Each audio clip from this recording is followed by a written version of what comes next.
certifications under the SCM agreement that was just presented. So it's with a great pleasure that I welcome online Matthew Camo, who is Principal Trade Development Officer in the State Department for Trade of the Ministry of Investments, Trade and Industry. Matthew, the floor is yours. Good afternoon to all of you.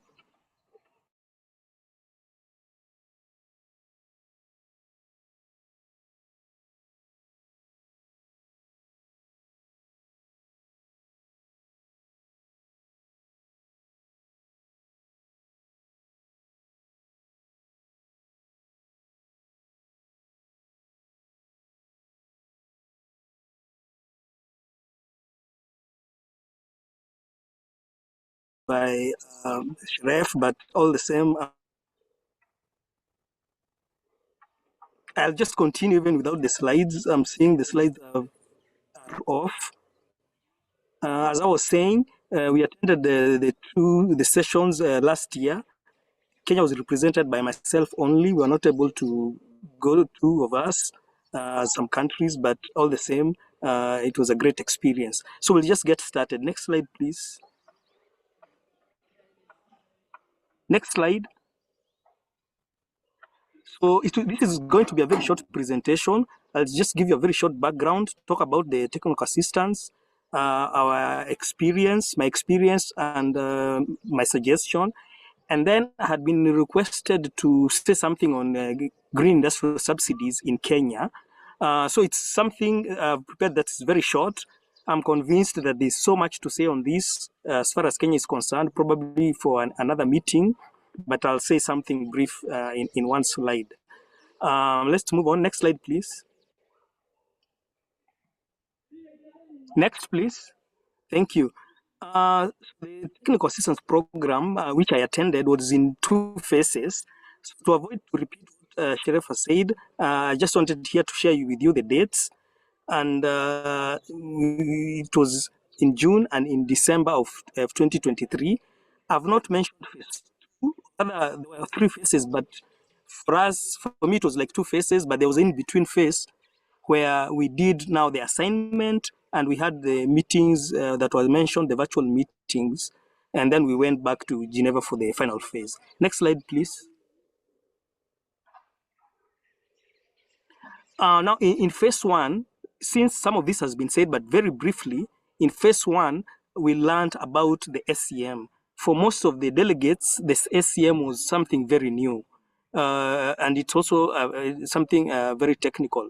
But in summary, we learned about what are the required obligations, what a subsidy is. Not everything qualifies to be a subsidy.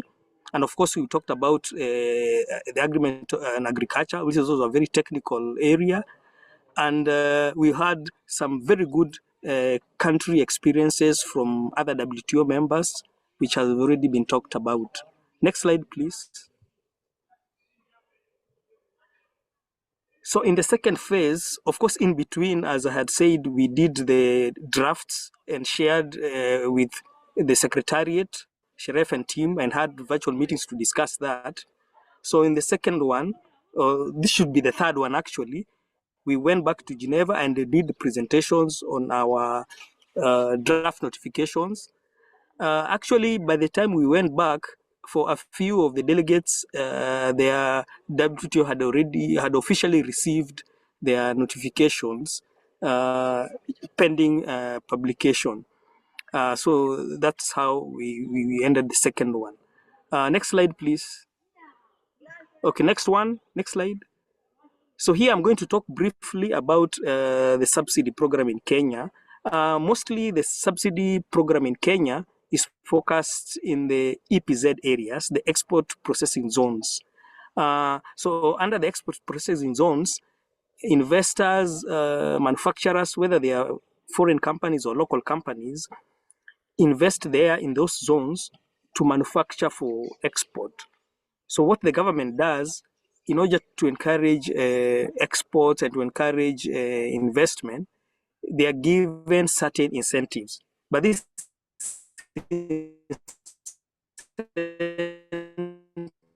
incentives are not permanent. Therefore, at time, the companies will be able to, let me say, they'll be able to settle, to be able to, just get on the ground running, because the subsidy usually runs for a period of 10 years. So during the 10-year period, the investor will get certain tax exemptions, tax deductions, some tax deductions in terms of even income tax. Infrastructure is set up in the export processing zone.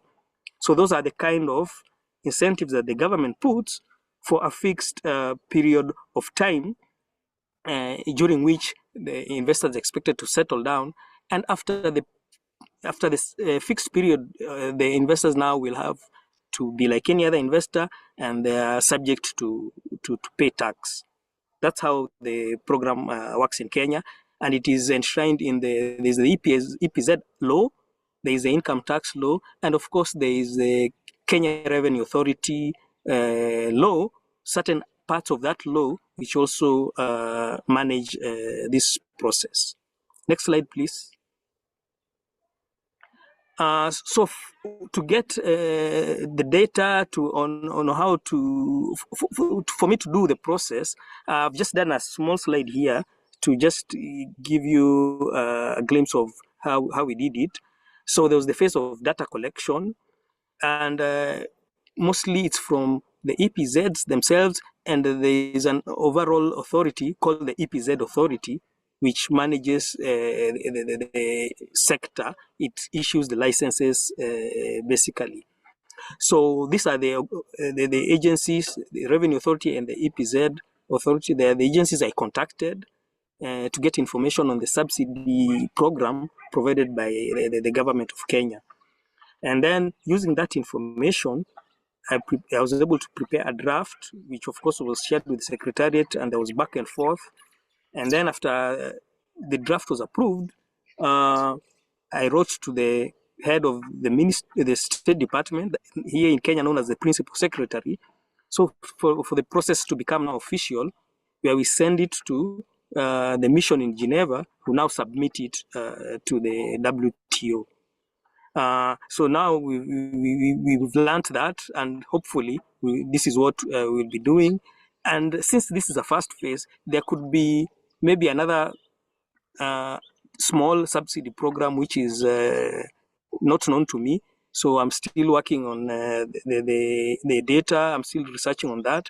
But mainly, this is the program in Kenya today. Next slide, please.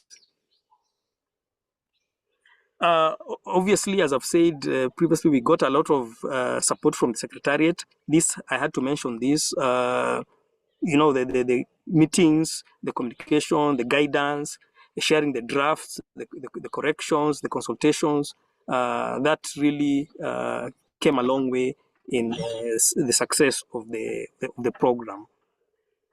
Next slide, please.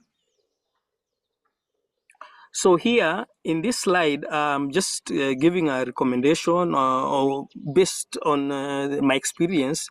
This is what I would advise. Collecting the data, even if it's not from many agencies, is sometimes can be a tedious process. And when it comes to WTO agreements, in Kenya, for several of the agreements, we have what we call national committees. So one of the recommendations I've done to the ministry is that we form a national committee on subsidies, where we will identify the organizations, the EPZ, the Ministry of Finance, the Revenue Authority. Those kind of, that would be a good start, so that if you have a committee, coordination, data collection, and consulting becomes very, very easy. Unlike when you are in the office, you have to write to the Revenue Authority, they have to receive. When there's a committee, we're able to discuss some of the things that we discuss with the Secretariat, issues to do with some organizations, some government agencies will become a bit suspicious. They'll start wondering, why are you asking for too much data? What is it for? But when you have this kind of discussions in a committee format, you're able to really explain the reasons why you want that data. And when you have that setting also, you can organize for sensitization activities, and that way doing the notifications and, you know, letting other WTO members know how what programs are running, that will make the process smoother. So I just thought it would be good to share that. Next slide, please. Now, about green activities or green industrial subsidies, green trade, Kenya has done quite some work on this. I believe we have World Bank or IMF official in this meeting, and they probably have more information on what the IMF and mostly the World Bank has done in supporting Kenya in green industrial activities and subsidies. So what I have put in this slide are just a few examples. Kenya has done a lot in terms of geothermal development. In fact, the Global Energy Monitor, respected think tank monitoring body, says Kenya is the 8th largest producer of geothermal energy. So that adds into the national grid. So it's one of the, it's a key source, not the main, but a key source of energy in Kenya.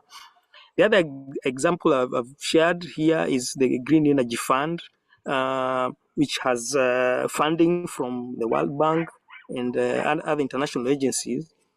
And a good example is what we call last mile connectivity, where the government has this program to extend power or to take electricity energy up to the deep rural areas, so that people can have electricity, because in the deep rural areas, some of them electricity is a scarce commodity or is not available. The others like solar energy, there's solar energy programs. There is the solar energy production program in Strathmore University in Kenya, which is also, I believe, funded to some extent by the World Bank. So those are some of them. And of course, there is the tax incentives for energy, green energy friendly products or programs or energy produced in a renewable way. So these are just some of them. There's a lot that is happening that probably need, as I said earlier, a bigger presentation just to talk about green energy and green trade in Kenya, probably for another meeting. Thank you very much. That's all I have to share for now. Unless if there's any questions, I thank you very much. Thank you very much, Matthew. So that was very interesting.